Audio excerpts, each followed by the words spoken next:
Voilà, nous sortons de cette semaine particulière, la semaine de la chambre haute, la 5e chambre haute, la chambre haute de rachat.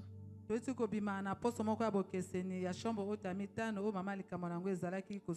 nous a bénis. Moi, j'ai été particulièrement béni. Même dans la position de celui qui a donné, délivré le message, j'étais autant béni par ce message que vous, si vous l'avez été néanmoins. Et s'il y a quelqu'un qui a été béni par la chambre haute, amen, amen. Amen. Gloire à Dieu. Amen. Au culte du matin, je pouvais voir encore cette maman que Dieu a délivrée de la folie. Qui était là, bien habillée dans son bon sens ce matin. Dimanche passé, elle était là dans tous ses états et criait. Et pendant la chambre haute, jour après jour, elle est revenue dans son bon sens. Elle était bien habillée avec sa famille. Est-ce qu'on peut pas acclamer le Seigneur qui a fait ces choses? Il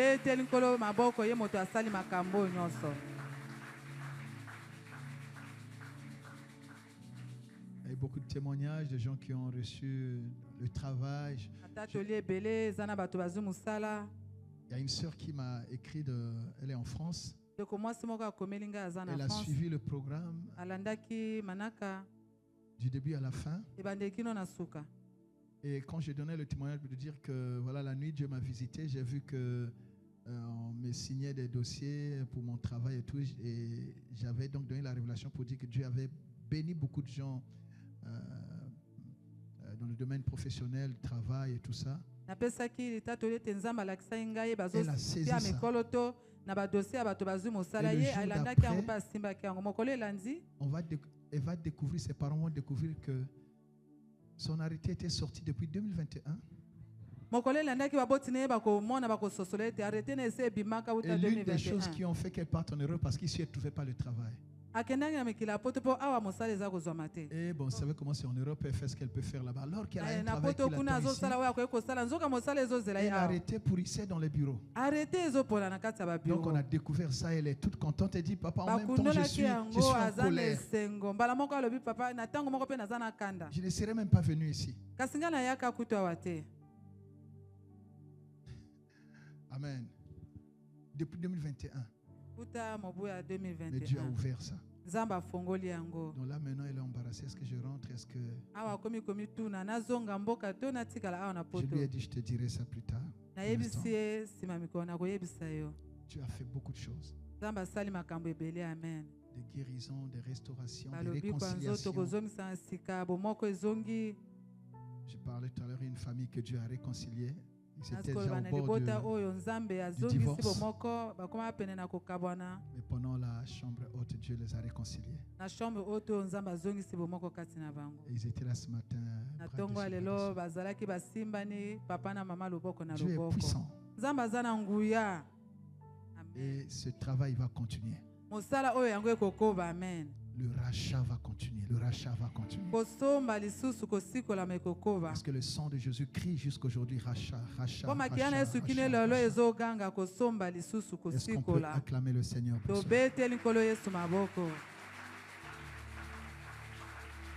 Amen. Amen.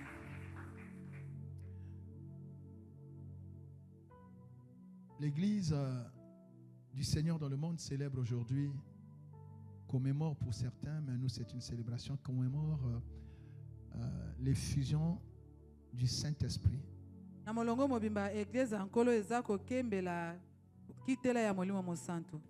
Alors que les Juifs, eux, ils commémorent la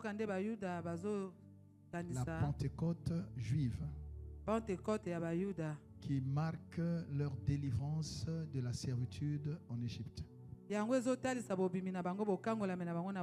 l'Église du Seigneur célèbre l'effusion du Saint-Esprit qui a eu lieu au jour de la Pentecôte juive. On appelle ça Pentecôte parce que ça s'est produit le jour de la Pentecôte. La Pentecôte pour les Juifs, c'est la fête de la moisson. Et finalement, on va voir que c'est la même chose. Alléluia. Amen. L'effusion du Saint-Esprit vient pour une grande moisson. La Bible dit la moisson est grande, il y a peu d'ouvriers. Et le Seigneur envoie donc le Saint-Esprit pour qualifier de nouveaux ouvriers afin qu'ils se déploient dans la moisson. La moisson ici, c'est le gain des âmes. Aller partout dans le monde, faire de toutes les nations des disciples. Amen. Et ce travail, on ne peut pas le faire par soi-même. On le fait avec le Saint-Esprit. C'est pour cela que le Seigneur a envoyé l'effusion du Saint-Esprit qu'on appelle la Pentecôte. Amen, amen. Église, alléluia. Pourquoi Pentecôte? Pentecôte, évidemment, c'est la fête juive qui est intervenue 50 jours après la Pâque juive. Pentecôte ezali fête ya bayuda o esalamaka na msima mikolo tukumitano. Quand on dit Pente, ça se réfère à 5. Le Pentateuque, les 5 livres de Moïse. Pentecôte, ça dit 50 jours après. Après la Pâque des Juifs. Qui marque, comme je l'ai dit, leur sortie de l'Égypte. C'est un peu comme notre 15 août.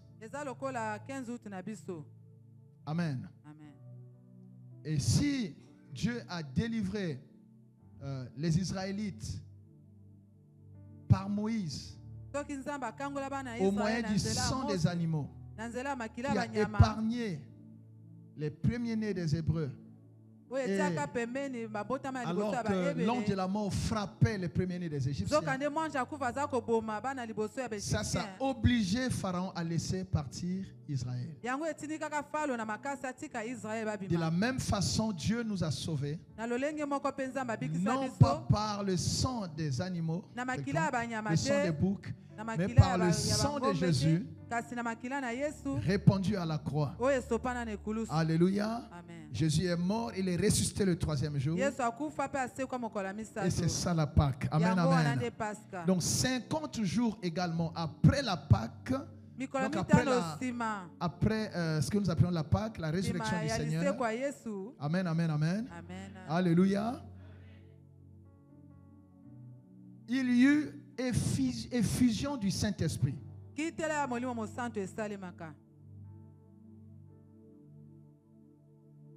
Donc, exactement à la date de la Pentecôte juive. Amen. Jésus est ressuscité. 40 jours après, il devait remonter au Père. Mais avant de partir au Père, il a dit ne quittez pas Jérusalem. Parce que ce que le Père vous a promis, vous devez le recevoir.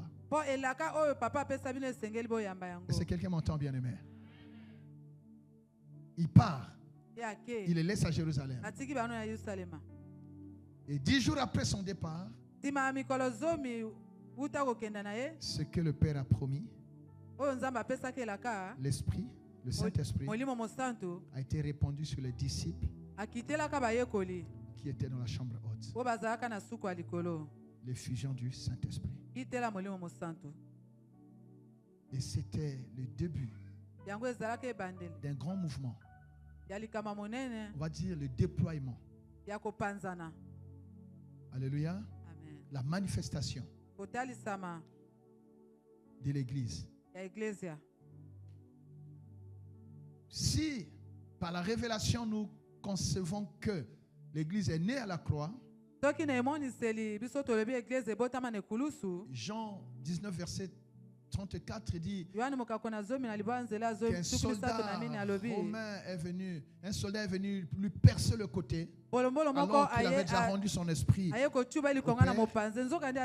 là, l'eau et le sang sont sortis. C'est ce qui se passe quand une femme accouche. Et on peut comprendre qu'à ce moment-là, l'Église est née. En Éden, il y avait Ève qui est sortie de la côte d'Adam. Et à Golgotha, c'était l'épouse du Seigneur. Et cette épouse-là, pour se déployer, avait besoin de l'onction, d'être équipée. C'est comme cela qu'elle devait attendre dans la chambre haute. Et quand elle reçoit l'onction, la puissance, alors Dieu la présente au monde. Et c'est comme cela que nous autres sommes sauvés. À partir de ce mouvement qui est parti de la chambre haute. Alléluia. Amen. Ils étaient combien? 120, n'est-ce pas? 120 disciples. 120 seulement. Ils ont reçu cette onction. Nous sommes plus de 120 ici.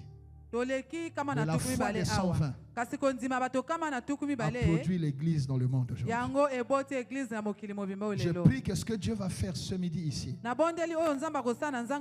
impacte une famille, sauve une génération, que le feu qui va s'allumer ici touche cette nation et que plus rien ne soit comme avant. Nous parlons de l'effusion du Saint-Esprit. Bien aimé, sans le Saint-Esprit, ce n'est pas une église. L'église, ce n'est pas un bâtiment. L'église, ce n'est pas la théologie.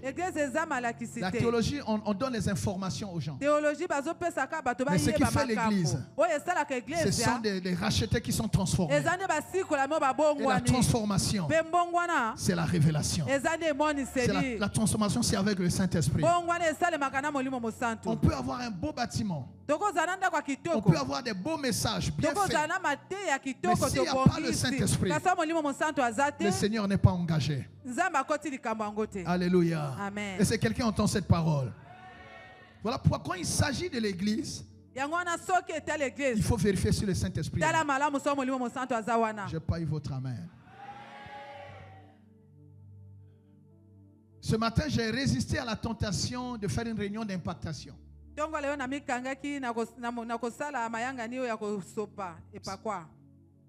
C'est pas mauvais d'impacter les gens avec le Saint-Esprit. Mais il faut que les gens connaissent le Saint-Esprit. C'est qui le Saint-Esprit? Tu vois, je ne dis pas c'est quoi, je dis c'est qui le Saint-Esprit. Parce que le Saint-Esprit est une personne. C'est la troisième personne de la Sainte Divinité ou la Sainte Trinité. De la même façon que le Père est Dieu, le Fils est autant Dieu, que le Saint-Esprit aussi est Dieu. Les trois ont participé à la création. C'est comme cela on dit Dieu et Dieu dit. Dieu est un. Et Dieu dit, faisons l'homme à notre image. Et là, ils sont un Dieu au pluriel. Et c'est quelqu'un qui entend cela. Alléluia. Et Dieu dit. Le dit là, c'est la parole. La parole qui se fera chair pour venir dans le monde, pour sauver les hommes. Et quand Dieu dit, l'Esprit se mouvait au-dessus des hommes. Donc le Père était là, le Fils était là, et l'Esprit était là. Et c'est ça Dieu. Amen, amen, amen. Dieu est esprit. La Bible dit dans Jean 4, c'est ça? Jean 4, 24, Dieu est esprit. Il faut que ceux qui l'adorent l'adorent en esprit et en vérité. Alléluia. Amen, amen. Donc si tu n'as pas le Saint-Esprit, tu ne peux pas saisir Dieu. Tu ne peux pas connaître Dieu. Tu ne peux pas comprendre les choses de Dieu. Je peux faire un bon serment. Aucun pasteur ne peut transformer les gens. C'est le Saint-Esprit qui transforme. À l'église, s'il n'y a pas le Saint-Esprit, les gens auront des connaissances et des informations. Mais ils ne pourront pas vivre et manifester la vie de Dieu. C'est quand il y a le Saint-Esprit qu'il y a la révélation. Parce que Dieu est esprit. On le connaît par révélation. Amen. Un prédicateur même formé avec des diplômes de théologie. Mais s'il n'a pas le Saint-Esprit, il va parler à la tête des gens. Ça ne transformera pas les cœurs. Voilà pourquoi j'ai prié depuis le 5 janvier 2025 à notre premier culte pour que cette église soit une église du Saint-Esprit. Que toute personne qui se met sous la chair ne parle pas d'elle-même, mais qu'elle parle comme il est écrit, c'est poussé par l'Esprit que les hommes ont parlé de la part de Dieu. Pour parler de la part de Dieu, il faut être poussé par l'Esprit. Mais tu ne peux pas être poussé par l'Esprit si tu n'as pas de relation avec l'Esprit. Donc le plus important, ce n'est pas chercher la manifestation du Saint-Esprit, mais il faut d'abord chercher la relation, la connaissance du Saint-Esprit. C'est qui le Saint-Esprit? Est-ce qu'on peut saluer le Saint-Esprit? Est-ce qu'on peut acclamer le Saint-Esprit? Alléluia. Amen. Est-ce que quelqu'un veut connaître le Saint-Esprit? Le Saint-Esprit, c'est Dieu. Dieu est esprit. C'est nous qui sommes faits de chair. Alléluia. Oh oh, alléluia. Le Saint-Esprit, c'est plus que...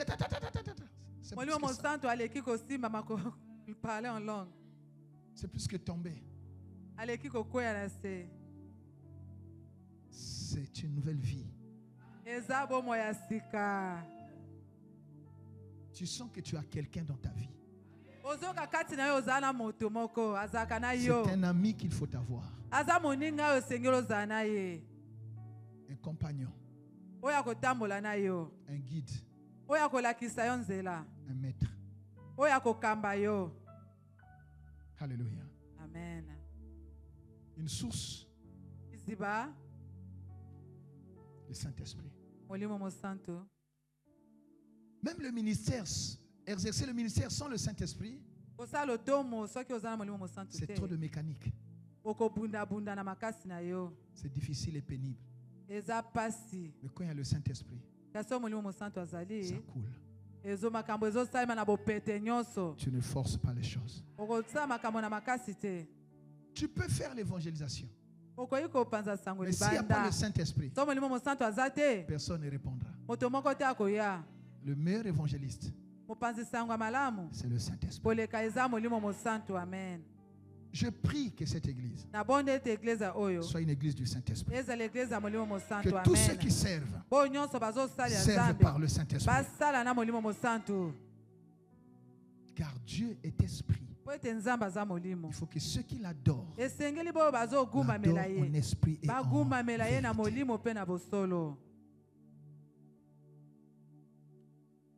Alléluia. Pourquoi nous avons besoin du Saint-Esprit?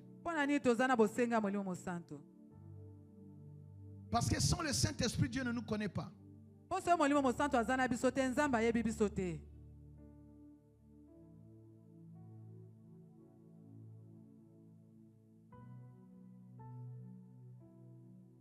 Vous allez voir tout à l'heure à la fin du message que finalement, ce pourquoi Jésus est venu sur la terre, c'était pour nous ramener, rétablir la relation entre l'homme et le Saint-Esprit.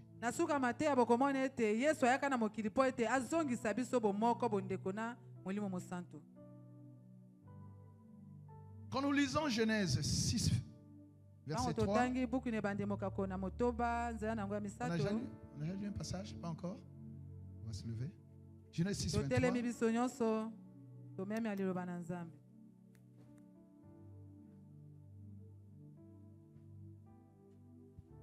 Alléluia. On peut se lever tous, s'il vous plaît. Genèse 6, 23. Je lis la parole de Dieu dans Genèse 6, verset 3. La Bible dit: Alors l'Éternel dit, mon esprit ne restera pas à toujours dans l'homme. Mon esprit ne restera pas à toujours dans l'homme. Car l'homme n'est que chair et ses jours seront de 120 ans. Car l'homme n'est que chair et ses jours seront de 120 ans. Va maintenant lire Joël 2, 28 à 29.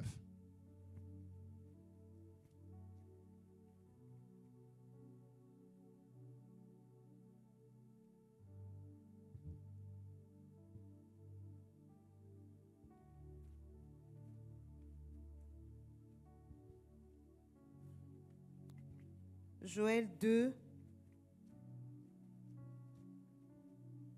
28 à 29. À partir du verset 28. La Bible dit: Après cela, je répandrai mon esprit sur toute chair. Vos fils et vos filles prophétiseront. Vos vieillards auront des songes et vos jeunes gens des visions. Même sur les serviteurs et sur les servantes, dans ces jours-là, je répandrai mon esprit. Je ferai paraître des prodiges dans les cieux et sur la terre, du sang, du feu et des colonnes de fumée. Le soleil se changera en ténèbres. Amen. On peut s'arrêter là jusqu'au verset 29. On peut s'asseoir. On acclame la parole. C'est étonnant de commencer le message de la Pentecôte en lisant ce verset de Genèse 6, verset 3. Là-bas, Dieu dit ceci. Écoutez-moi, s'il vous plaît. Dieu dit ceci. Je ne laisserai plus mon esprit dans l'homme. Parce que l'homme n'est que poussière. En réalité, bien-aimé, ce qui fait la relation avec Dieu, c'est son esprit. Et au jardin d'Éden, il y avait une telle relation, mais que finalement l'homme lui-même a détruite par le péché. Et l'homme est sorti de la présence de Dieu. Dieu commençait maintenant à le chercher. Mais Dieu, dans son amour, a cousu. Le premier couturier, c'est Dieu lui-même. Il a cousu des habits en peau d'animal à Adam et Ève. En remplacement comment on dit ça? De feuilles de figuier qu'ils avaient prises pour cacher leur nudité. Vous voyez, Dieu a tué un animal pour couvrir l'homme. Il a dit non, le figuier n'a pas de sang. Mais l'homme est fait de chair et de sang. Le figuier ne peut pas sauver un homme. Il a tué un animal. C'était déjà l'amour de Dieu. Il cherchait comment se réconcilier avec l'homme. Cela n'a pas suffi. L'homme a persévéré dans le mal. Quand vous lisez à partir de Genèse 6, donc, vous allez voir que même un peu avant, les hommes ont évolué dans la méchanceté. Les fils de Dieu sont venus avec les fils des hommes. Ils ont fait n'importe quoi. Des unions contre nature. Le péché, la méchanceté, l'abomination a proliféré là-bas. Et Dieu dit non, mais je regrette d'avoir fait l'homme. Dieu a maudit le jour où il a fait l'homme. Il a dit, je retire mon esprit. Débrouillez-vous. Mon esprit ne restera plus dans l'homme. Alléluia. Mais si on te retire l'esprit de Dieu, ça veut dire quoi? Débrouille-toi toi-même. Conduis-toi toi-même. Fais ce que tu veux. Je te regarde faire. Jusqu'à ce que tu comprendras que je suis important. Quand on nous enlève le Saint-Esprit, bien-aimé, on va se perdre. Un chrétien sans le Saint-Esprit n'en est pas un. Il n'en est pas un. Ce qui fait le chrétien, c'est le Saint-Esprit. Dieu a dit, je retire mon esprit. Mais Dieu aime l'homme qu'il a créé à son image et selon sa ressemblance. Alléluia. Bon, lui-même, il a établi le principe du sacrifice. Après, il a envoyé la loi avec Moïse. Tout ça, c'est pour amener l'homme. On a établi les juges. Alléluia. Les prophètes. Tout ça, c'est pour encadrer, aider l'homme à revenir. Lui, il a dit en effet que la loi était juste un pédagogue. pour montrer la voie à suivre. Et ce n'était pas la voie. Alléluia. Amen. La loi indiquait la voie. Mais la loi n'était pas la voie. La loi n'était pas le chemin. La loi préfigurait le chemin. Est-ce que quelqu'un m'entend ce midi? Quand Dieu a vu que tout ça ne marchait pas, alors Dieu va parler à un prophète. Il arrivera un temps où je me réconcilierai avec l'homme. Là, on annonce le temps messianique. Ça y est, Jésus devait venir sur la terre. Et par son sang, il devait réconcilier l'homme avec son créateur. C'est comme ça que la prophétie continue. Après cela, je répandrai mon esprit. Après quoi? Après le passage de Jésus, après sa mort et sa résurrection, après le sang versé à la croix, parce que le problème du péché qui me séparait avec l'homme est résolu. Alléluia. Après cela, je répandrai mon esprit sur toute chair.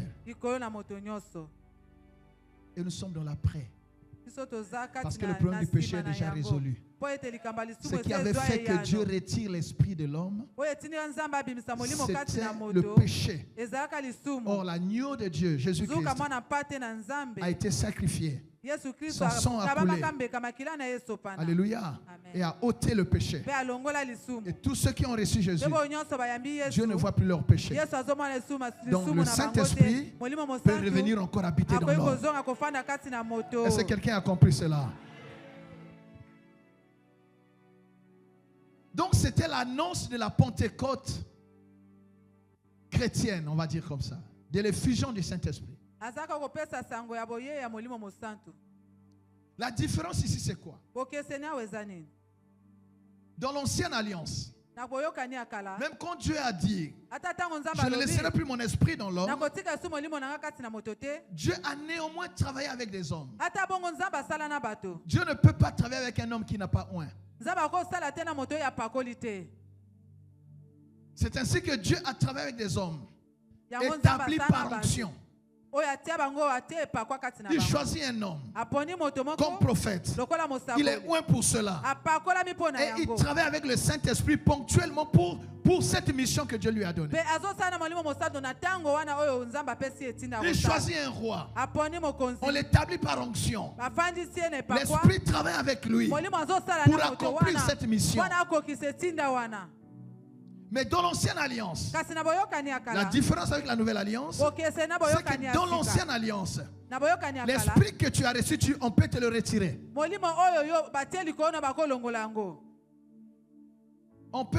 L'esprit peut se retirer et partir.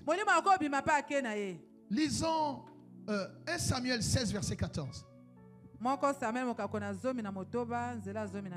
vous ai dit, c'est important de comprendre le Saint-Esprit, la relation avec le Saint-Esprit.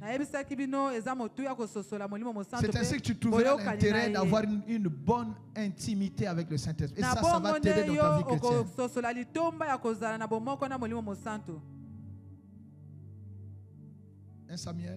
1 Samuel 16, 14. Oui. L'Esprit de l'Éternel se retira de Saül. Qui a été oint. Qui fut agité par un mauvais esprit venant de l'Éternel. Quand l'Esprit du Seigneur se retire de Saül, le mauvais esprit vient l'agiter. Tu vois? Saül, quand l'Esprit il était toujours roi. Mais il n'y avait plus rien. Il y a des gens, tu peux le voir assis sur le trône. En réalité, l'onction de ce trône-là, il ne l'a plus. Tu vois quelqu'un avec les titres, mais la vie de ce titre-là, il ne l'a plus. Tout le monde voit que là, il n'y a rien en fait. Tu vois un homme de Dieu avec des titres, même avec beaucoup de choses sous-tannes et tout. Mais tu sais que là, il n'y a plus rien. Il est en train de lutter, c'est la chair. Il veut s'imposer par beaucoup de choses. Parfois par des titres pour intimider les gens. Mais la vie, l'onction de ce temps-là, il ne l'a plus. L'Esprit de l'Éternel se retira de Saül. Aux yeux des gens, il était toujours roi. Mais ce qui fait le roi n'était plus là.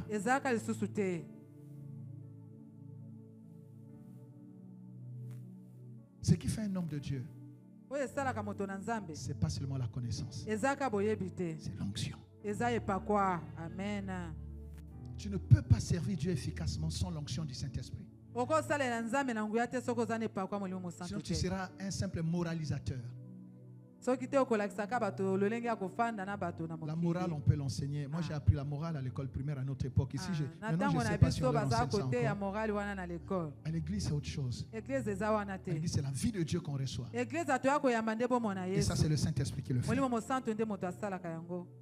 Il est bien de donner ses oreilles à un homme oint. Un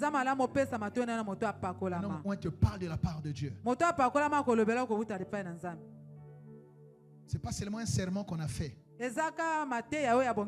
Aujourd'hui, est-ce que vous savez que tu peux être assis, tu demandes à l'intelligence artificielle de te faire un serment? Et tu viens là, tu impressionnes les gens, on pense que c'est même pas toi. Mais l'intelligence artificielle ne te donnera pas l'onction. La différence est au niveau de l'onction. S'il n'y avait pas d'onction, vous ne serez pas venus. Ce qui nous fait rester dans une église, c'est quoi? C'est l'onction. À moins d'être fanatique. Moi, je ne vous demande pas d'être fanatique du pasteur. C'est là où il y a l'onction qui est la vie de Dieu. Et l'onction du Saint-Esprit. Est-ce que quelqu'un entend cela? Donc, dans l'ancienne alliance, l'Esprit pouvait se retirer. On peut voir ça encore dans Psaume 51. Lis du verset 11 au verset 13.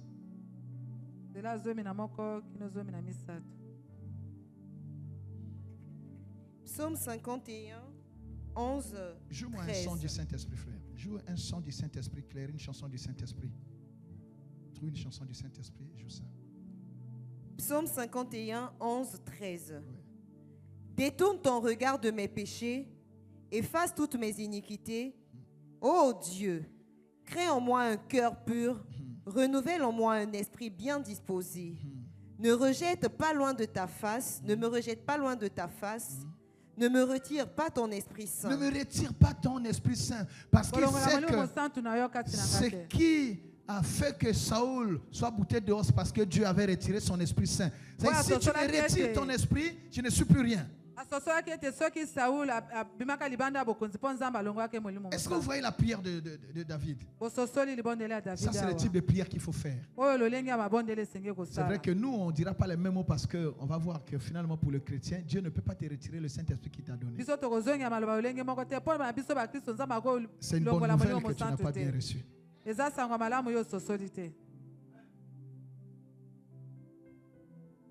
Mais David se préoccupe de sa relation avec le Saint-Esprit. S'il te plaît, ne regarde pas mes péchés. Parce que si tu regardes, tu vois mes péchés, automatiquement je perds le Saint-Esprit. S'il te plaît, Seigneur. Parce que le Saint-Esprit ne peut pas cohabiter avec le péché. Le Saint-Esprit n'est pas à l'aise là où il y a le péché. Si ce que tu as, c'est le Saint-Esprit, tu ne peux pas rester dans le péché. Quand vous voyez quelqu'un qui a le Saint-Esprit et qui se complaît dans le péché, il y a un problème dans sa conversion. Parce que l'une des choses que le Saint-Esprit fait, c'est quoi? Il nous convainc du péché, de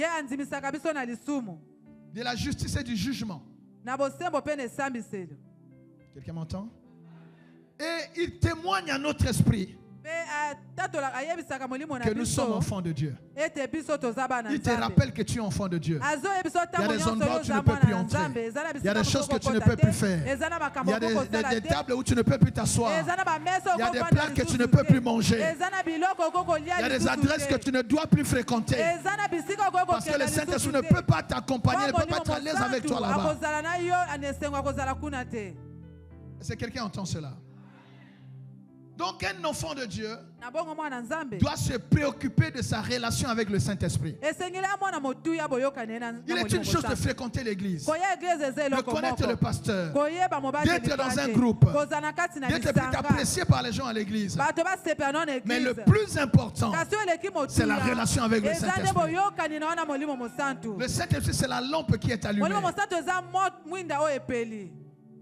Le Saint-Esprit, c'est le signalement qu'en toi il y a la foi. En fait, ce que Dieu vient chercher, c'est ceux qui ont le Saint-Esprit en eux. Quelqu'un m'entend? Le Saint-Esprit. Le Saint-Esprit.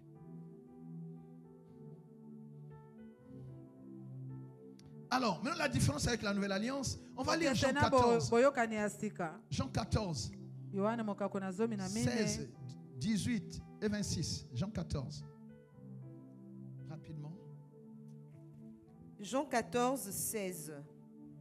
Et moi, je prierai le Père et il vous donnera un autre consolateur. Un autre consolateur, oui. Afin qu'il demeure éternellement avec vous. Afin qu'il demeure éternellement avec vous. Mais dans l'ancienne alliance, Dieu pouvait retirer.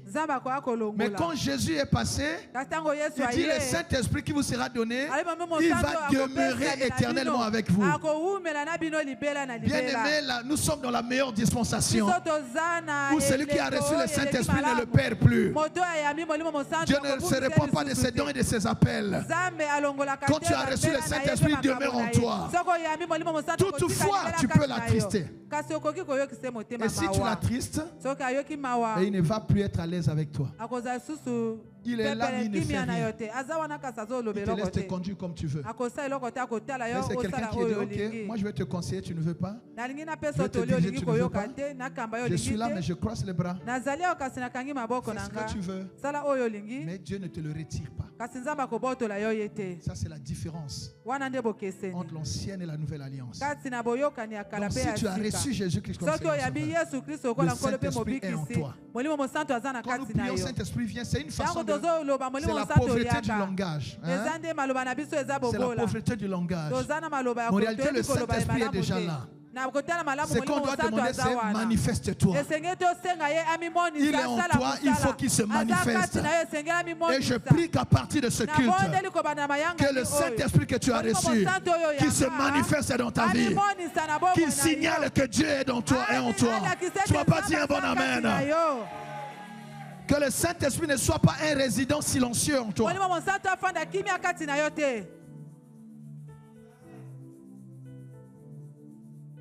Que l'on sache qu'il est en toi. Verset 18. Verset 18. Verset 18. Oui. Je ne laisserai pas orphelin, je ne vous laisserai pas orphelin, oui. Je viendrai à vous.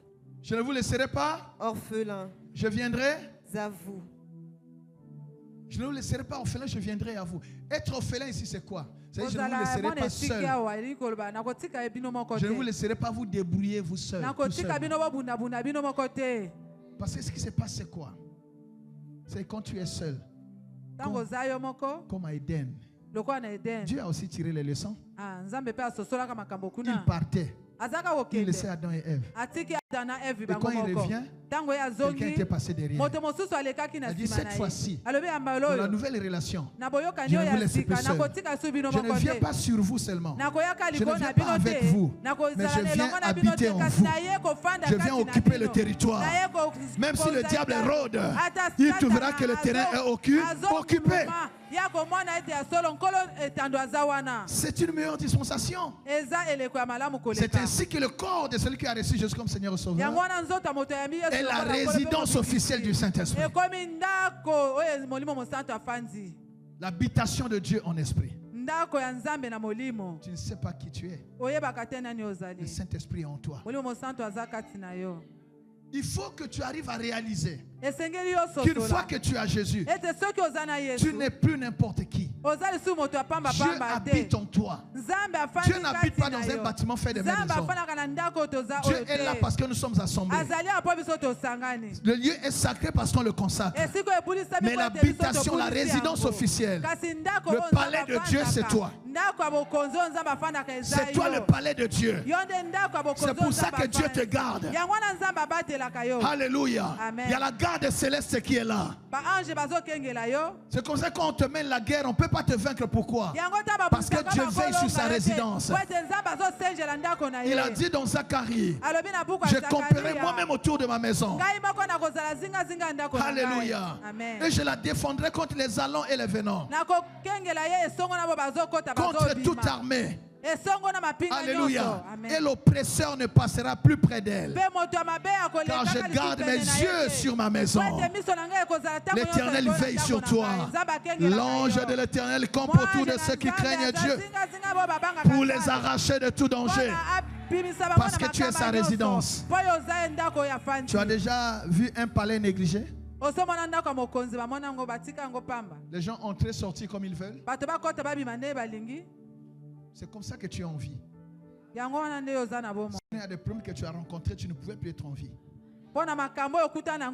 Sois fier d'être l'habitation de Dieu. Sois fier d'être la résidence du Saint-Esprit. Ça, aucun sorcier ne peut te l'enlever. Quand tu te lèves le matin, sois conscient de ça. Je suis enfant de Dieu. Je suis né de Dieu. Je suis né de l'Esprit. Alléluia. L'Esprit du Seigneur habite en moi. Mon corps est le temple du Saint-Esprit. Maladie, qu'est-ce que tu viens faire ici? Tu t'es trompé d'adresse. Tu ne peux pas cohabiter avec le Saint-Esprit. Dégage, maladie. Quelqu'un dit Alléluia. Alléluia. Est-ce qu'on peut acclamer le Saint-Esprit?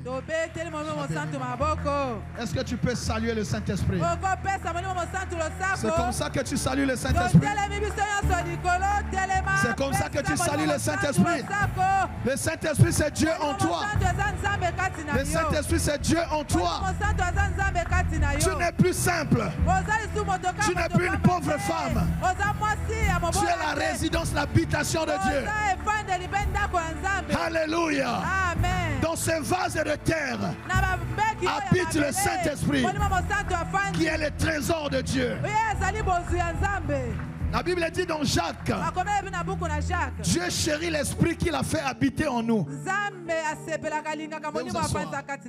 Dieu chérit l'esprit qu'il a fait habiter en nous.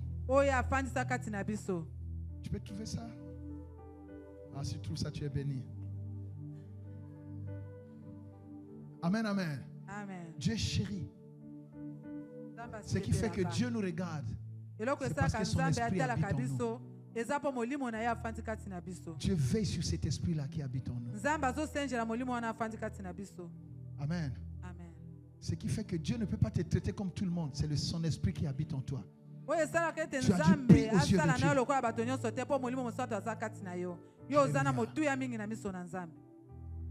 Dieu. Tu es plus que David. Parce que l'esprit n'a pas habité en David. Tu es plus que Salomon. L'esprit n'a pas habité en Salomon. Mais toi, l'esprit habite en toi et il ne se retire pas. Je ne sais pas si j'ai les bons mots pour vous expliquer ça. Tu n'es pas quelqu'un qu'un sorcier peut se lever comme ça et manger. C'est pas possible. Il va manger le Saint-Esprit. Jacques 4, 5. Croyez-vous que l'Écriture parle en vain? C'est avec jalousie que Dieu chérit l'esprit qu'il a fait habiter en vous. C'est avec jalousie. Parce que l'esprit du Seigneur est en toi. Dieu est jaloux de toi. Il ne permettra pas n'importe qui de jouer avec ta vie. Dieu est jaloux. Plus jaloux que... Très bien.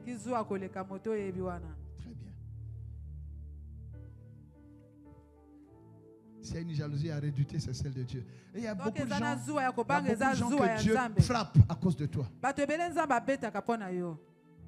Beaucoup de gens vont même au cimetière à cause de toi.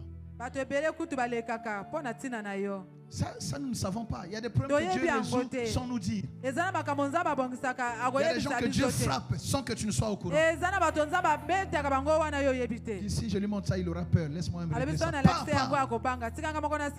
Parfois, tu es en train de faire le Dieu là. Tu es en train de pleurer ton Judas. Non, parfois nous faisons des deuils pour des gens qui ne méritent pas. C'est vrai. Dieu ne nous dit pas tout. Hein? Il y a des problèmes que Dieu résout à notre place. Même au travail, parfois tu regardes. On a enlevé tel vraiment. Mais tu ne sais pas ce qu'il avait dans son cœur contre toi. Tu ne sais pas tout. Il faut seulement bénir Dieu. Tu ne m'as pas dit un bon amen. On acclame le Seigneur. Prends Jean 16. Verset 7. Jean 16, 7.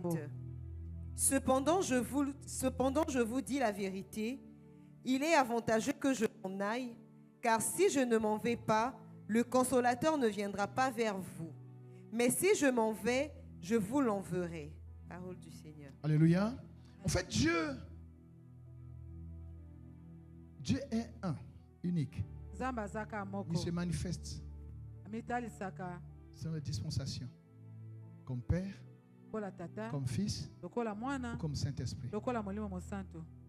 Tant que le Fils est sur la terre en chair, Dieu ne peut pas se manifester en tant qu'Esprit. Amen. Il ne peut pas se déployer pleinement comme Esprit. Il faut que le Fils laisse la place au Saint-Esprit. Donc il est avantageux pour vous que je m'en aille. Et dans la dispensation du Fils,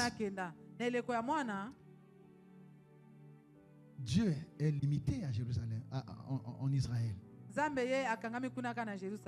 Jésus est bloqué en Israël. Dans son ministère terrestre. Il s'arrête là. Il est en Israël. Mais c'est quand il part que dans la dimension du Saint-Esprit, il peut nous atteindre ici. Est-ce qu'il a compris ça? Alléluia. C'est quand il est parti. Et il se manifeste maintenant comme Saint-Esprit. Cela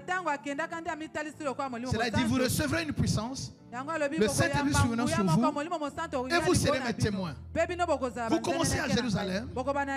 Alléluia. Mais vous ne vous arrêterez plus à Jérusalem. Vous passerez en Samarie, en Judée et jusqu'aux extrémités de la terre. Mais cette dispensation n'est possible que si Dieu agit comme esprit. Parce qu'en tant que chair, il est bloqué en Israël. En tant que chair, il ne peut pas sauver quiconque. Parce qu'il ne peut pas se déployer au-delà. Mais c'est quand il est esprit que le mouvement qui a commencé dans la chambre haute, là où il y avait les 120, a pu gagner l'humanité entière. C'est comme ça que l'évangile nous est parvenu. Il est avantageux pour vous que je m'en aille. Alléluia. Il y a des choses que Dieu permet que tu perdes pour que tu reçoives les meilleurs. Tu n'es pas en train de me comprendre. Parfois tu pleures quelque chose qui est déjà périmé. Eux, ils voulaient que Jésus reste encore avec eux. Dis non, mais les délais sont déjà issus, c'est fini. Je ne peux pas rester au-delà de ma date. Alléluia. Sinon je serai périmé sur la terre. Quand ton temps est fini, tu dois laisser. Dis, un autre va venir. Et ce sera pour votre bien. Il est avantageux que je m'en aille. Je prie au nom de Jésus, dans la révélation de cette parole, que Dieu remplace ce que tu as perdu par quelque chose de plus grand, par quelque chose de merveilleux. Tu ne m'as pas dit un bon amen. Je ne sais pas ce que tu as perdu, mais que Dieu le remplace par une meilleure dispensation, quelque chose qui va réjouir ton cœur. Donne-moi un bon amen. Je dis donne-moi un bon amen. Nous parlons du Saint-Esprit. Je ne sais pas ce que tu pleures jusqu'aujourd'hui. Mais Dieu, dans son amour, dans sa souveraineté, a permis que tu perdes cela. Tu as perdu une relation. Tu as perdu une position. Tu as perdu des privilèges. Mais le Seigneur est capable, tant que tu vis, de te donner mieux que ce que tu as perdu. Et c'est ce que je demande pour toi, Église. Reçois cela, maman. Reçois cela au nom de Jésus. Quelqu'un dit Alléluia. Alléluia. Dieu fait cela. Quand une porte se ferme, Dieu a la clé pour ouvrir une meilleure porte. Et s'il n'y a pas de porte, lui-même sera ta porte. Il dit, je suis la porte des brebis. Je vous ai dit, la loi indiquait le chemin, mais n'était pas le chemin. Mais Jésus a dit, je suis le chemin. Est-ce que quelqu'un entend cela?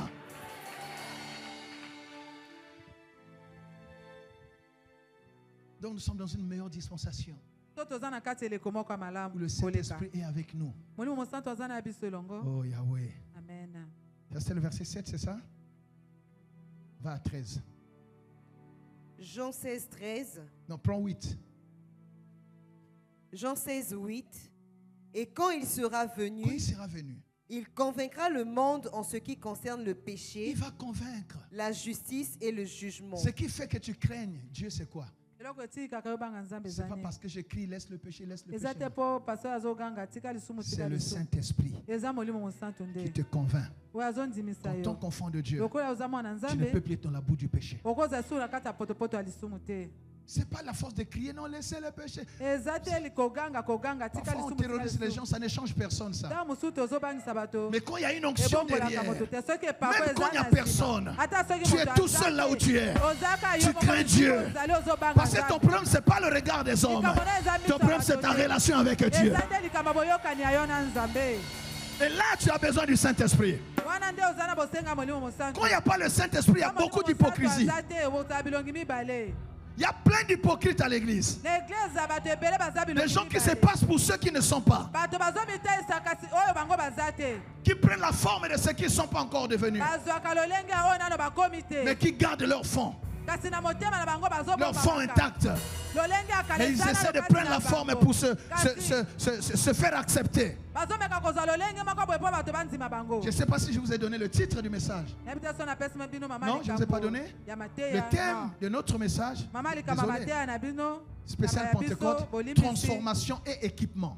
Le but du Saint-Esprit dans nos vies, c'est quoi? 1, c'est notre transformation. Et 2, c'est notre équipement. La première action du Saint-Esprit dans la vie de l'homme, ce n'est pas pour lui donner les dons. Donner les dons à quelqu'un qui n'est pas transformé, c'est comme donner des armes à quelqu'un qu'on n'a pas formé. Il peut tourner cette arme-là même contre sa propre famille.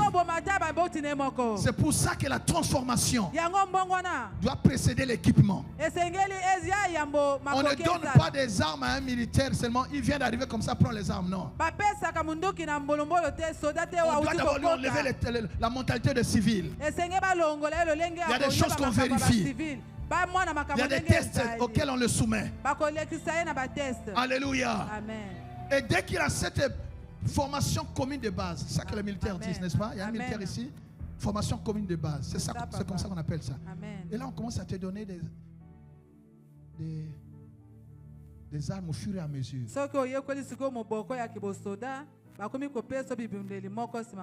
Amen. Amen. La transformation avant l'équipement. Mais vous allez voir que dans nos églises, pour qu'on dise que quelqu'un a le Saint-Esprit, c'est quand il parle en langue, c'est quand il manifeste un don, il y a les tekites, les gens tombent. Ah, il y a le Saint-Esprit. C'est pas d'abord ça. La première manifestation, le premier impact du Saint-Esprit, c'est la transformation de l'homme. C'est-à-dire, on doit voir que tu portes maintenant le fruit de l'Esprit. Ce que tu étais hier et ce que tu es devenu aujourd'hui, on doit voir la différence. On doit voir, c'est le fruit qui fait. Il y a des gens qui disent non, c'est ma relation avec Dieu. Vous ne connaissez pas parfois je prêche ça aussi, c'est pas faux. Mais c'est un peu faux. Ta relation avec Dieu. Tu es dans une société. Il y a des gens qui t'ont connu hier. Aujourd'hui, ils doivent nous dire, ils doivent pouvoir te dire, tu n'es plus la même personne.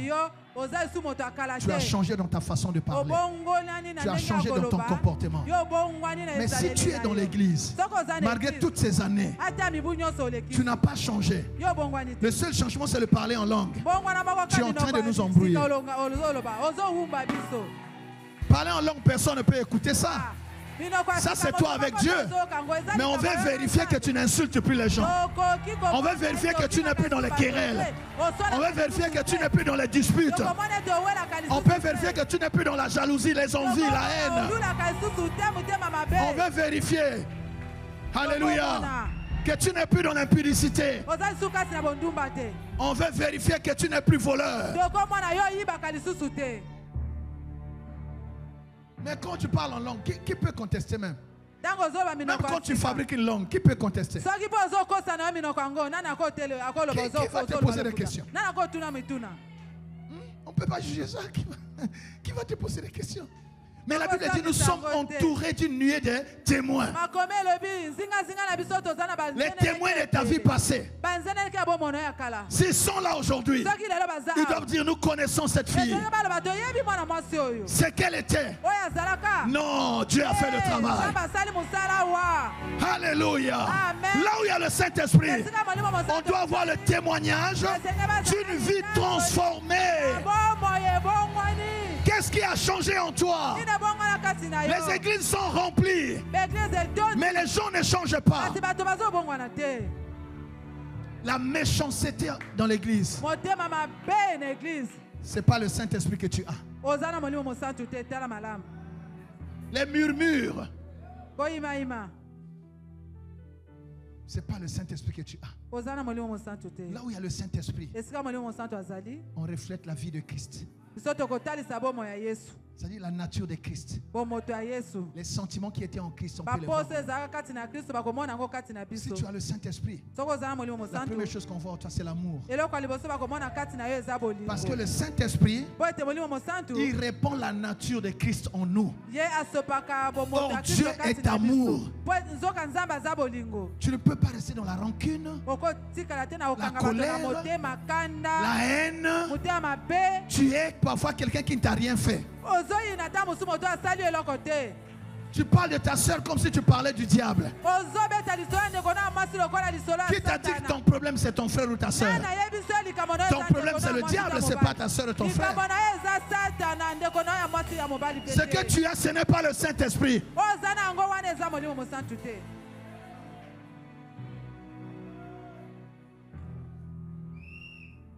Si nous laissons le Saint-Esprit faire son ministère en nous, le nombre de gens qui se déclarent chrétiens serait suffisant pour changer le pays. L'église serait devenue très forte. Mais chacun a son Saint-Esprit.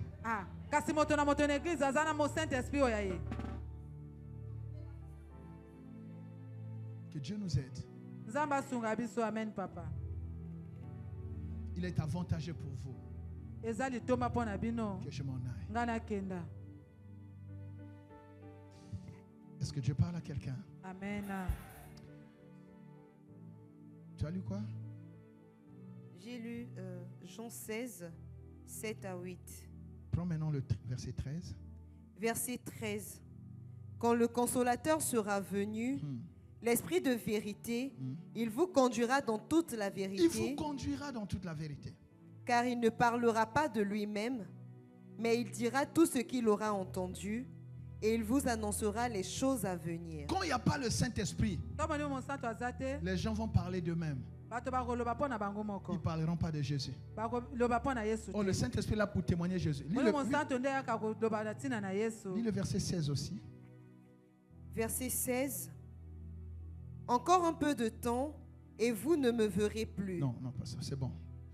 Il y a un verset que je cherche. Va à 15, 26, dis quoi?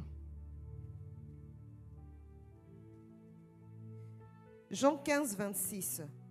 Quand sera venu le Consolateur, que je vous enverrai de la part du Père, l'Esprit de vérité qui vient du Père, il rendra témoignage de moi. Il rendra témoignage de moi. Là où il y a le Saint-Esprit, on parle de Jésus. Si vous êtes dans une église du Seigneur, où le prédicateur parle de lui, il parle de ses biens, il parle de sa famille, Jésus disparaît peu à peu de son message. Ce n'est pas le Saint-Esprit qui l'a. Parce que quand c'est le Saint-Esprit, le témoignage est sur Jésus. Dans l'église de Jésus, on parle de Jésus. Amen. Amen. Quand tu es dans une église, je le dis souvent, où quelqu'un prend 20-25 minutes sans parler de Jésus, c'est légitime. Tu peux t'inquiéter. Et commencer à te poser la question, est-ce que je suis au bon endroit? J'ai donné ce témoignage au premier culte. Hier, je recevais une de mes filles. Je ne donne pas trop d'indices, sinon vous allez découvrir. Elle m'a dit, papa, voilà, j'avais fait ça, on a prié, mais j'ai fait un songe, et vraiment j'ai compris que j'ai eu la confirmation que tu es mon pasteur. J'ai dit, oh, donc depuis tout ce temps, tu ne t'es pas encore convaincu? Non, mais attends, même l'église, tu as le droit de demander à Dieu, Seigneur, est-ce que tu es dans cette église?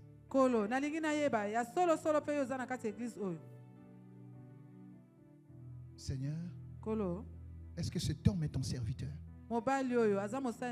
Tu peux lui demander. C'est mieux de prendre l'information à la source, non?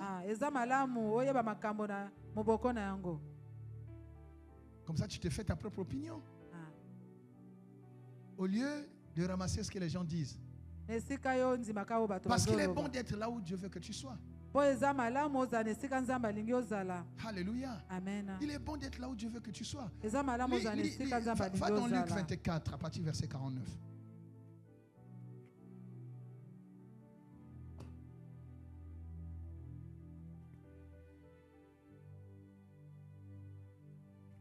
Il faut demander. Il y a des gens à l'église qui sont là par révélation. Que je n'ai jamais rencontré. Mais Dieu leur dit, va à l'église du pasteur là. On n'a aucune relation. Je ne connais pas le nom ni le prénom. Amen. Amen. Ce n'est pas en fait mon visage, ce n'est pas ma tête. Dieu t'envoie là où il a déposé quelque chose pour toi. Et si tu es là où tu dois être, même si les choses te traînent, tu sais que tu es là par révélation. Dieu finira par accomplir ce qu'il t'a dit. Vas-y. Luc 24, 49. Oui.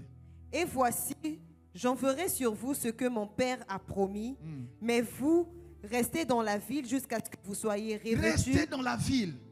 C'est-à-dire, il y a des choses que Dieu nous promet, mais il ne nous les donnera pas n'importe comment et n'importe où. Le Père a promis, mais il faut rester là où ces choses-là doivent arriver. Restez à Jérusalem. Amen. Si vous allez à Jéricho, Dieu n'enverra pas. Restez à Jérusalem. Donc c'est aussi une affaire d'adresse. Tu as déjà vu on envoie une lettre sans mettre l'adresse? Ton église, c'est ton adresse spirituelle. C'est là où l'ange qu'on envoie t'apporte ce que Dieu t'a envoyé. C'est comme ça, si tu demandes conseil à Habakkuk, qui te dira, reste sur place. Parce que la prophétie que Dieu t'a donnée a déjà quitté le ciel. Le temps de son accomplissement est déjà fixé. Même si ça traîne, attends. Attends à ton poste. Il a dit, j'étais à mon poste. Restez à Jérusalem. Oui.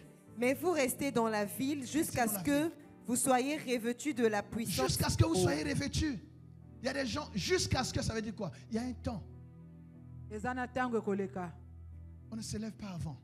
Il y a un travail que Dieu va faire. Restez jusqu'à ce que. Il y a un processus, c'est pas ça, maman. Il y a un processus jusqu'à ce que. Donc il y a un travail. Laisse Dieu finir le travail. Laisse Dieu finir le travail. Ta vie est en construction. Dieu est en train de travailler. Reste tranquille, Dieu travaille. Même dans ce silence, Dieu travaille. Même dans cette humiliation, Dieu travaille. Ne te présente pas avant. Laisse l'ouvrier finir le travail. Ne te mets pas sur l'étalage avant. Laisse Dieu finir les finitions. Quand on te verra, on va honorer Dieu. Ça, c'est Dieu seul qui peut faire ça. Ça, c'est Dieu seul qui peut faire ça. Est-ce qu'on peut acclamer le Seigneur? Restez à Jérusalem. Verset 50. Il les conduisit jusqu'à vers Béthanie, et ayant levé les mains, il les bénit. Pendant qu'il les bénissait, il se sépara d'eux et fut enlevé au ciel. C'était l'ascension, oui. Après. Pour eux, après l'avoir adoré, ils retournèrent à Jérusalem avec une grande joie. Exactement là où Dieu leur a dit. Il y a des choses que tu ne recevras jamais si tu n'es pas exactement là où Dieu veut que tu sois.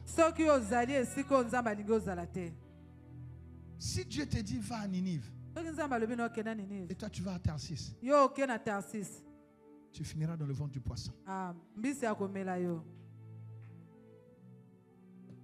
Dieu t'a pas menti, mais c'est toi qui as changé de 53. Et ils étaient continuellement dans le temple. Ils étaient comment? Continuellement. Oh, il y a des gens qui viennent à l'église par délestage. Comme caresser. Donc, en couple, ce quartier-là, aujourd'hui, il n'y a rien, tout ça et tout. Donc, cette semaine, non, je me repose. Ce mois, je prends congé. Ils étaient comment? Continuellement dans le temple. Parce que tu ne connais ni le jour ni l'heure. Reste là où Dieu a voulu que tu sois. Dieu ne t'a pas menti. Il fera au temps convenable, au jour qu'il a choisi, et pour ton bien. Oui. Et ils étaient continuellement dans le temple, louant et bénissant Dieu. Ils louaient Dieu, ne sachant pas quand est-ce que ça devait se faire. Mais puisque Dieu a parlé, puisque Dieu a déjà parlé, Dieu n'a jamais menti. On dit rien n'est impossible à Dieu. Il y a une seule chose qui lui est impossible, c'est mentir. Ça, c'est impossible. Donc, si Dieu a parlé, reste là. Amen. Amen. Et qu'est-ce qui va se passer? Acte 2.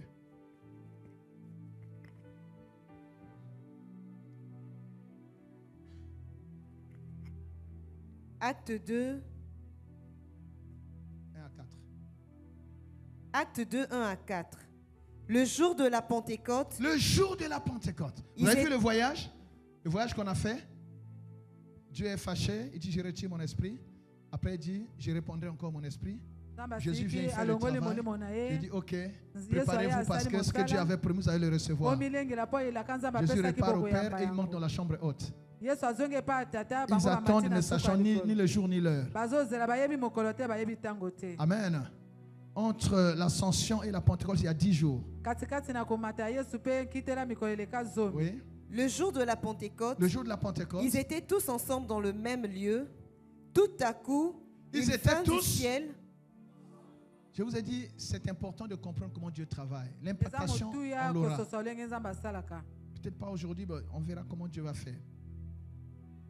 Au premier culte, on m'a même dit de faire un séminaire sur le Saint-Esprit. On verra. Si vous êtes d'accord, on va le faire. Donc aujourd'hui, je veux qu'on comprenne comment Dieu fonctionne. Ils étaient tous. Il y a des choses que Dieu ne fera jamais si vous n'êtes pas ensemble. Tant que la famille n'est pas unie, il y a des choses que Dieu ne vous donnera jamais, même s'il y a des promesses. Tant que vous ne pouvez pas vous mettre en union de prière, papa, maman, les enfants, vous êtes ensemble, vous invoquez Dieu. Il y a des choses que Dieu ne donne que quand vous êtes ensemble. C'était une condition importante. Sine qua non à remplir. Ils étaient tous ensemble. Vous pouvez dans une équipe. S'il y a des divisions, Dieu n'agira pas. Dieu n'agira pas. Vous êtes dans une famille divisée, Dieu n'agira pas. Une famille divisée en elle-même ne peut pas subsister. Dieu aime là où il y a l'unité. Le Saint-Esprit agit là où il y a l'unité. C'est un appel que le Seigneur lance ce midi. Qu'il y ait des réconciliations dans les familles. Reprenez des temps de prière de famille. Reprenez qu'il y ait la cohésion, le dialogue dans votre famille. Le Saint-Esprit est à l'aise là où les gens s'entendent. Est-ce que Dieu dit, est-ce que Dieu parle à quelqu'un? Amen. Là où deux ou trois s'assemblent, c'est là que Dieu vient. Dieu n'est pas un Dieu de division. Dieu est prêt à agir. Il attend que vous soyez unis. Il attend que vous soyez ensemble. Ils étaient 120. Pour une fois, les femmes n'ont pas été exclues. Ils étaient tous ensemble. Tous les disciples étaient là. Ce n'était plus l'exclusion. Tous les disciples étaient ensemble. Alléluia. Vas-y. Tout à coup, il vint du ciel un bruit comme celui d'un vent impétueux. Reprends. Tout à coup, non, avant.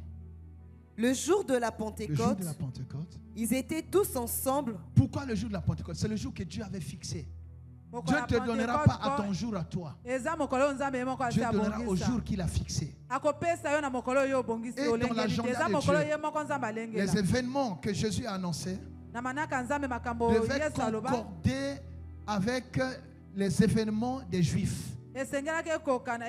Donc la Pâque juive, mort et résurrection de Christ, Pentecôte juive et fusion du Saint-Esprit. Même si tu jeûnes comment, tu ne peux pas bouger ce calendrier-là. Donc la seule chose que tu as à faire, c'est quoi? C'est d'attendre. Quelqu'un m'entend? Amen. Tout à coup, il vint du ciel un bruit comme celui d'un vent impétueux. Quelqu'un dit tout à coup. Ils attendaient sans connaître ni le jour ni l'heure. Mais il y a eu un tout à coup. Ça a été de façon imprévisible, inattendue. Personne n'a vu venir. Tout à coup, de façon surprenante. C'était une surprise pour tout le monde. Ils étaient là dans la routine de la prière. Il y a eu un tout à coup. Tout à coup, le papier est signé. Tout à coup, la femme est tombée enceinte. Tout à coup, on a libéré le prisonnier. Tout à coup, le malade est guéri. Tout à coup, tu ne m'as pas dit un bon amen. Tout à coup, il y a eu quoi tout à coup? Il y eut un vent impétueux. Tout à coup, reprends. Tout à coup, il vint du ciel. Il vint du ciel, pas de la terre. Si la terre refuse de témoigner pour toi, il y a une voix qui viendra d'en haut. La solution viendra d'en haut. Tout à coup, il y a un vent impétueux. Oui. Et il remplit toute la maison où ils étaient assis. Oh, lis avec révélation, ma fille. Là où ça vient tout à coup, il vint du ciel un bruit. Il vint d'où? Du ciel. Il y a des choses que tu ne recevras pas de la terre. Il y a des choses que seul le ciel peut te donner. Dans ta famille, personne n'a l'intention de te faire du bien. Mais le ciel a un calendrier, un agenda pour toi. Je prie qu'il y ait un tout à coup pour une femme qui est ici. Qu'il y ait un tout à coup pour une famille qui attend. Qu'il y ait un tout à coup pour un homme qui attend depuis. Si tu crois, tu dis Amen et Dieu le fait. Tout à coup. Le tout à coup de Dieu. Le 6e mois. Le mois de la visitation divine. C'est le mois du tout à coup. C'est le mois du tout à coup. C'est le mois du tout à coup. Tes ennemis seront surpris. Et Salamine Dengenini. Tout à coup c'est signé. Tout à coup, c'est libéré. Ça ne vient pas de la terre. Afin que personne ne dise non, ce qu'il est là, c'est moi. C'est moi qui ai fait. C'est moi qui ai fait. Non. Ça viendra d'en haut. Je dis, ça viendra d'en haut. Amen. Tu ne devras ton élévation qu'à Dieu. Une voix se fit entendre du ciel. On ne fait Jean 3 verset 27, il dit, l'homme ne reçoit que ce qui lui a été donné du ciel. Tu as frappé à toutes les portes, il n'y a rien. Il y a une porte qui s'ouvrira au ciel. Tu ne m'as pas dit un bon amen. Dis avec moi tout à coup. Tout à coup. Dis Seigneur Jésus, je veux vivre le tout à coup du Saint-Esprit. Le tout à coup du Saint-Esprit. Au nom de Jésus, je crois, Seigneur, comme au jour de la Pentecôte, que tu vas aussi m'accorder le tout à coup de ma vie. Nous acclamons le Seigneur. Oui. Tout à coup, il vient du ciel un bruit comme celui d'un vent impétueux. Et il remplit toute la maison où ils étaient assis. Des langues semblables à des langues de feu leur apparurent, séparées les unes des autres, et se posèrent sur chacun d'eux. Sur chacun. Personne n'a manqué. Tu vois, ça c'est la dispensation de la grâce. Ce n'était plus sélectif. Ça a touché et les hommes et les femmes. Tout le monde qui était là a reçu. Alléluia. Amen. Le Saint-Esprit a été donné à tout le monde. Ce n'était plus, voilà, seulement quelques personnes. Non, tout le monde. Tous ceux qui ont cru ont reçu. Je veux qu'on acclame le Saint-Esprit. Verset 4. Va jusqu'au verset 4. Verset 4. Et ils furent tous remplis du Saint-Esprit. Ils furent tous remplis du Saint-Esprit et se mirent à parler en d'autres langues. Amen. Selon que l'Esprit leur donnait de s'exprimer. Amen. Voilà. Pour terminer, je reprécise. C'est pourquoi Dieu nous donne le Saint-Esprit à deux choses. Notre transformation. Et quand on est transformé, nous manifestons la vie de Christ. Notre témoignage change. Nous portons le fruit du Saint-Esprit. Et ce fruit peut se résumer en un seul mot. C'est l'amour. Maintenant, les composantes de ce fruit. Galates 5, 22.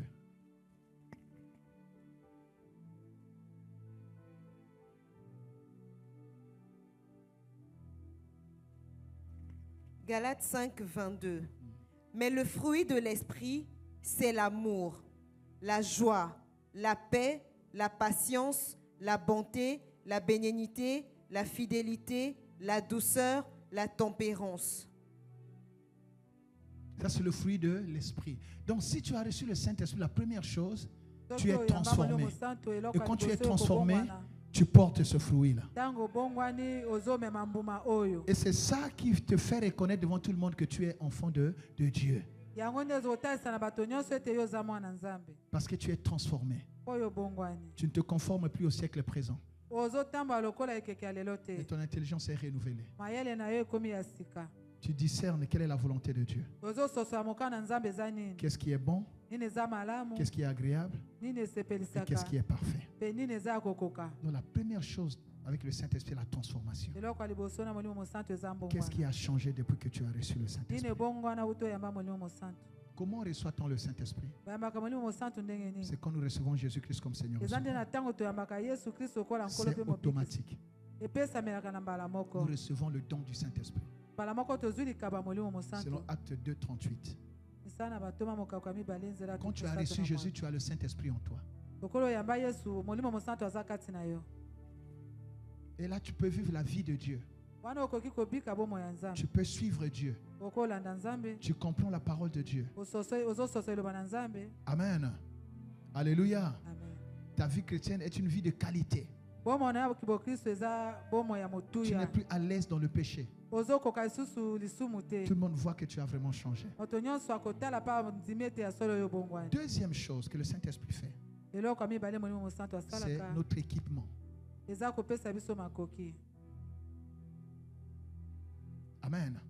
Quand tu es transformé, tu deviens disciple. Tu suis Jésus.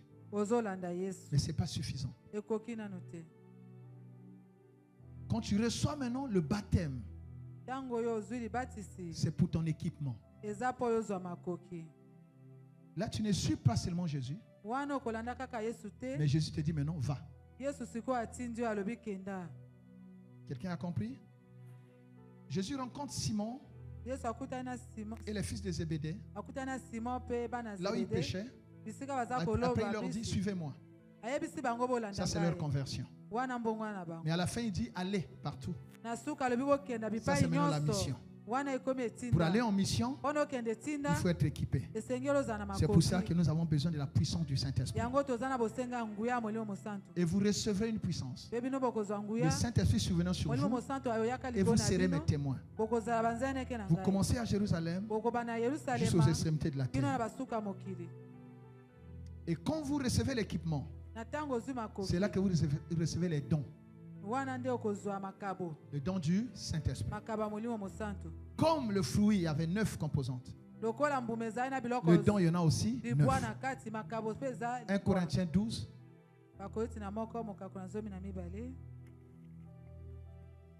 1 Corinthiens 12, à partir du premier verset. Non, tu peux aller...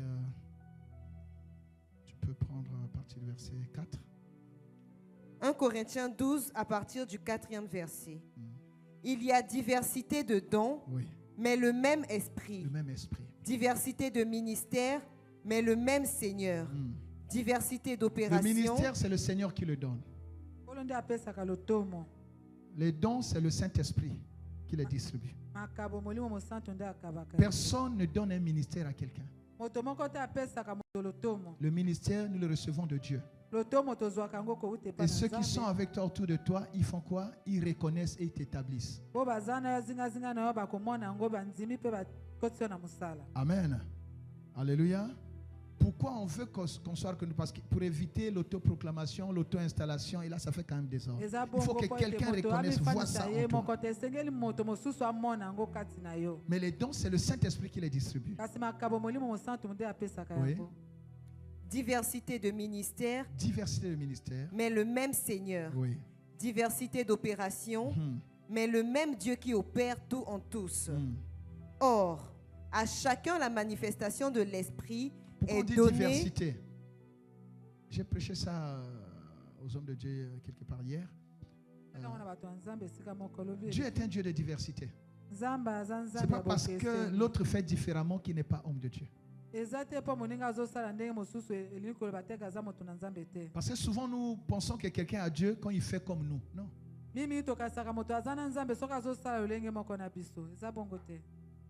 Quelqu'un a compris? Amen. Ce n'est pas le propos aujourd'hui. Vas-y. Or, à chacun la manifestation de l'Esprit est donnée pour l'utilité commune. La manifestation du don de l'Esprit est donnée pour l'utilité commune. C'est ton don qui te rend utile aux autres.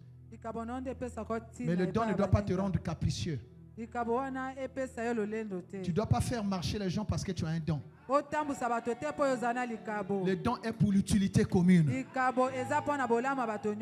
On peut payer, mettre des choses en place pour organiser l'exercice du don. Mais on ne peut pas monnayer son don. Ce qu'on a reçu gratuitement, on donne gratuitement. Mais c'est vrai qu'on peut, pour organiser tout ça, ça peut demander des mises en place et tout. Mais la motivation, ça ne doit pas être monnayer son don. Non. Est-ce que quelqu'un entend cela? Oui. Verset 8. En effet, à l'un est donné par l'Esprit une parole de sagesse. Commencez à compter. On a dit qu'il y avait combien de fruits? Une parole de sagesse. Donc là, on est sur les dons. 1. À un autre, une parole de connaissance. 2. selon le même esprit, à un autre la foi, 3. par le même esprit, Oui. à un autre le don des guérisons, 4. par le même esprit, à un autre le don d'opérer des miracles, 5. à un autre la prophétie, 6. à un autre le discernement des esprits, 7. à un autre la diversité des langues, 8. à un autre l'interprétation des langues, 9. et un seul et même esprit opère toutes ces choses. Donc il y a 9 fruits et 9. Si tu veux être un chrétien efficace, il faut être équilibré. Il faut avoir et les fruits et les dons.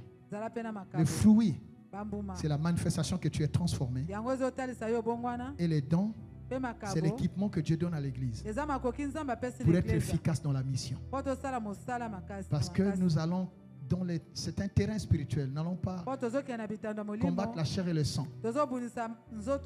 Et comme c'est le terrain spirituel, il faut des capacités spirituelles. C'est pour ça qu'on parle de l'onction. On parle de charisme. On parle des dons. Amen. Je prie que cette église soit une église où il y a le fruit du Saint-Esprit. Et une église là où il y a les charismes. Là où il y a les dons du Saint-Esprit. C'est ainsi que nous serons efficaces. Nous accomplirons notre mission pour laquelle nous avons été établis.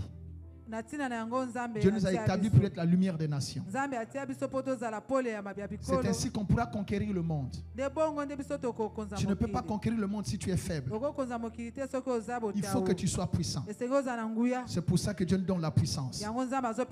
Et quand le Saint-Esprit est donné comme, comment on dit, dans la dimension des fusions, la Pentecôte. Alléluia. Amen. Tout le monde a sa place.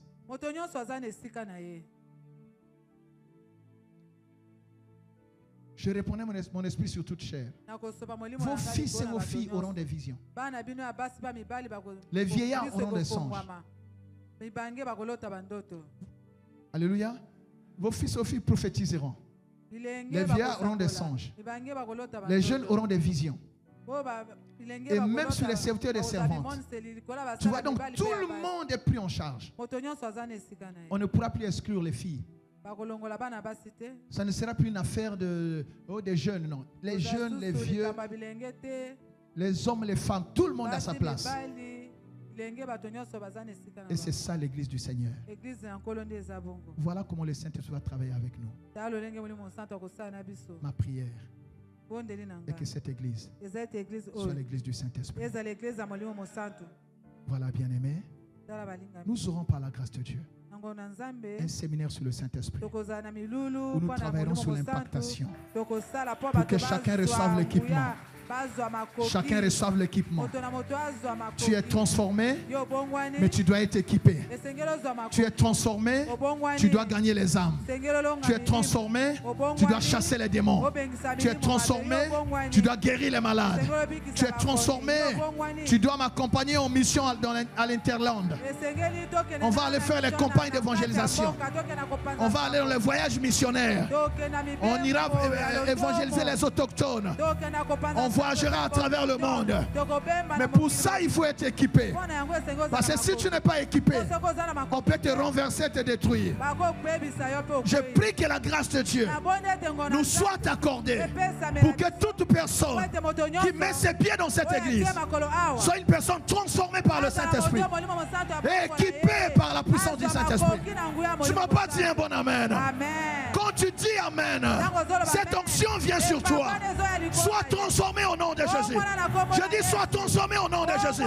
Je dis sois transformé au nom de Jésus. Que tous ceux qui t'ont connu, qu'ils voient en toi une nouvelle personne, qu'ils voient en toi une nouvelle création. Tu ne m'as pas dit un bon amen. C'est quand nous sommes transformés que nous pouvons refléter Christ. Tu peux vraiment, pour terminer, lire 2 Corinthiens 3:18. C'est quand nous sommes transformés que le monde reconnaît que nous sommes de Dieu. 2 Corinthiens 3:18. Nous tous qui, Le visage découvert, contemplant comme dans un miroir la gloire du Seigneur, nous sommes transformés en la même image. Transformés en la même image. De gloire en gloire, oui. Comme par le Seigneur, oui. L'Esprit. C'est l'Esprit qui nous transforme. Vis cela, servant de Dieu. Vis cela au nom de Jésus. La transformation et l'équipement. Que cela se manifeste dans ta vie et dans ton ministère. Tu ne seras plus jamais la même. Que tous ceux qui t'ont connu te disent quelque chose a changé la vie de cette femme. Au nom puissant de Jésus-Christ de Nazareth. Que cette onction vienne sur toi. Et que tout le monde le voit. Au nom de Jésus. Nous acclamons le Seigneur.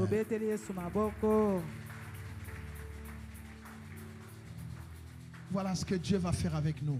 Donc si j'ai un conseil à nous donner, jeûnez pour votre transformation. Jeûnez pour être brisé. Jeûnez pour vous dépouiller du vieil homme. Jeûnez pour vous dépouiller des œuvres de la chair, afin de revêtir Christ et de vivre la vie de Dieu. Christ était rempli. Ça c'est la vie intérieure. Il était revêtu.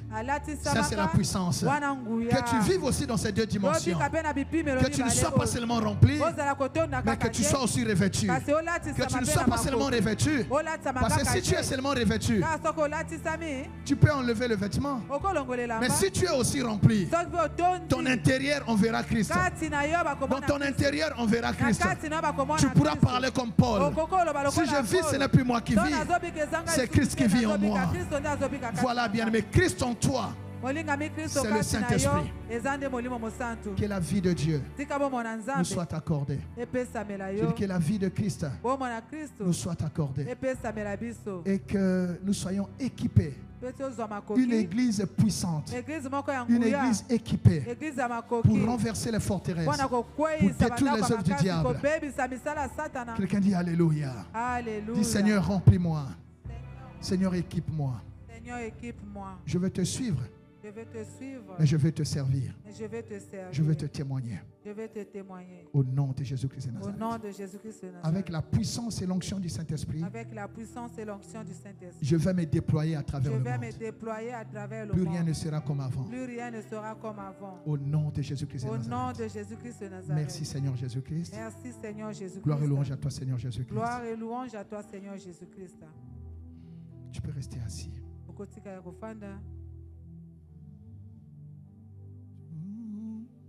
Touche-moi.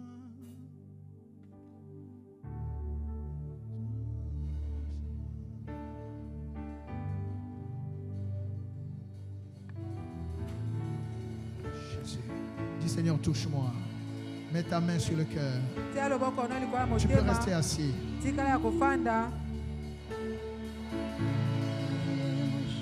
Alléluia.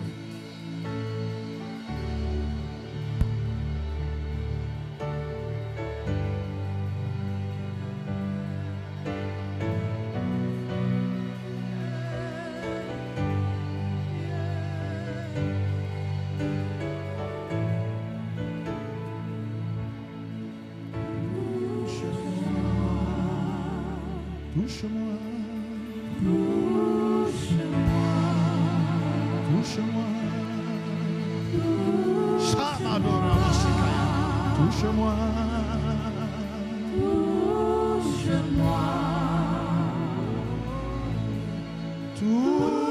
touche-moi, que ta puissance touche mon corps, mon esprit et mon âme.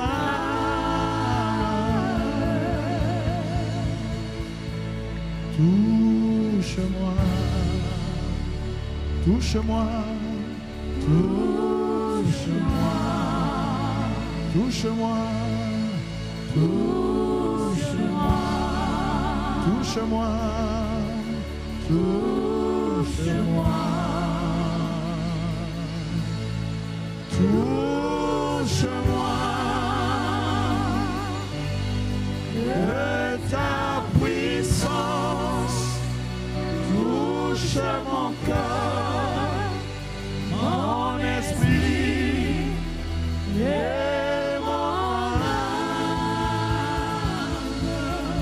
Change-moi. Change-moi. Change-moi. Change-moi. Change-moi.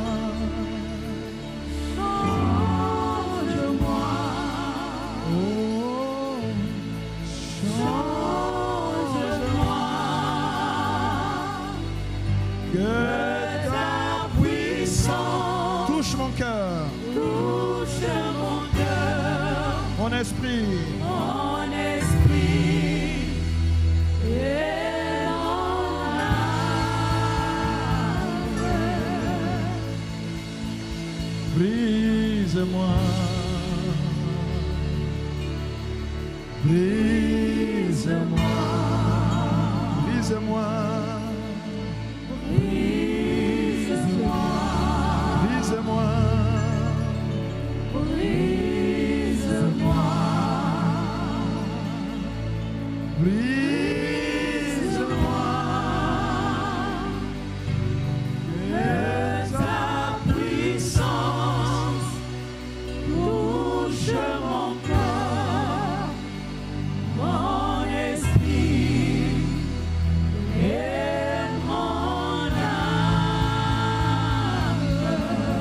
Saint-Esprit, change-moi, brise-moi,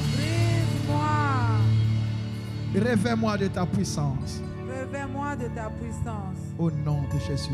Au nom de Jésus.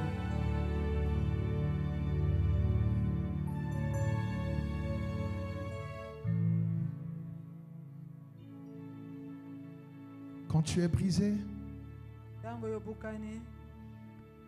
c'est Jacob qui est devenu Israël. Et là, Dieu peut t'utiliser.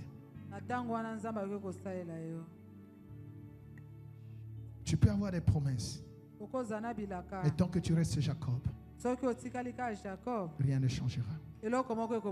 Mais si tu es brisé, tu es devenu Israël, c'est là que tu entres dans ton plein héritage. Que le Seigneur nous aide. Et que cette parole, par la puissance du Saint-Esprit, fasse son effet dans nos vies.